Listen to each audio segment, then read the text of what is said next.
Hey, sini deh. Kalau lo saat ini sedang merasakan yang namanya kehilangan motivasi, gak punya semangat hidup, produktivitas lo lagi menurun, atau bahkan lo lagi kehilangan arah sampai gak punya tujuan. Hmm, well. Pas banget video ini lewat di kalian karena mulai detik ini gue akan menjadi pahlawan buat hidup lo. Hai semuanya, selamat datang di podcast perdana gue Ngobrol bareng Grey, yay! Nah jadi guys, akhir-akhir ini ya, kalau gue perhatiin orang-orang di sekitar gue tuh lagi asem banget mukanya. Gak tau kenapa ya, mulai dari teman-teman gue, saudara-saudara gue, bahkan keluarga gue sendiri pun raut wajah mereka tuh sulit gitu buat gue deskripsiin. Kayak orang malas gak punya tujuan hidup, kayak gak punya semangat hidup gitu, ngerti kan? So that's why di podcast perdana gue ini gue mau membahas salah satu fenomena hidup yang gue yakin banget deh, hampir semua orang yang ada di dunia ini pasti pernah ngalamin hal ini. Gak cuma ada di kalangan Gen Z, tapi juga adik kakak lo, nyokap bokap lo, atau bahkan ya kakek nenek buyut lo pasti pernah berada di fase ini. Yap, the one and only, yaitu demot. DEMOT. Tapi sebelumnya nih, gue mau nanya ke kalian, udah ada yang tahu demot belum sih? Atau ini pertama kalinya kalian dengar istilah demot? Berarti pada belum tahu ya. Oke, sini gue jelasin apa itu demot secara singkat, padat, dan jelas. So, demot itu adalah singkatan dari demotivasi, yang berarti kondisi di mana seseorang mengalami kehilangan motivasi, gak punya semangat dan gairah hidup untuk melakukan suatu pekerjaan atau aktivitas. Kondisi ini bisa aja terjadi dari berbagai faktor guys, mulai dari kelelahan fisik dan mental, terus beban kerja yang terlalu berat, stres, atau rutinitas yang berulang, atau justru lingkungan lo yang kurang mendukung. Nah, kira-kira kenapa sih gue tiba-tiba pengen mau bahas si demot ini gitu?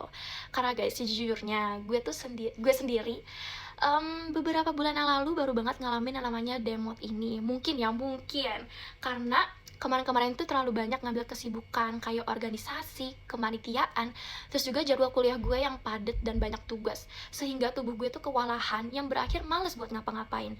Tugas-tugas jadi gue lantarin, jarang ikut rapat kepanitiaan. Pokoknya nih otak gue di situ udah stuck gitu, udah kayak gak bisa diajak kerja sama. So, karena gini guys, gue kasih tau ya, semakin banyak kegiatan yang lo ambil, semakin banyak pekerjaan yang lo kerjain, maka semakin tinggi juga peluang si demot ini tuh muncul di tengah huru-hara kehidupan lo, kalau semua itu gak seimbang. Nah, kalau udah kayak gini, siapa yang rugi? Kita sendiri juga kan? Makanya kalau kita lihat di poin SDGs nomor 4, yaitu pendidikan berkualitas, permasalahan ini itu dapat mempengaruhi kemampuan seseorang supaya mereka tuh bisa lebih belajar secara efektif. Nah, coba nih kalian bayangin, gimana caranya kita bisa mencapai pendidikan berkualitas kalau pelajar mengalami demot, ya kan? Karena guys, demot ini bisa jadi hantu yang diam-diam menggerogoti potensi kita secara tidak langsung, yang bisa aja mengancam target SDGs poin 4 itu sendiri. So, itu dia poin yang pengen gue bahas di podcast gue kali ini, yaitu apa sih hal-hal yang bisa kita lakuin kalau kita lagi berada di fase demot ini. Well, sini semua merapat.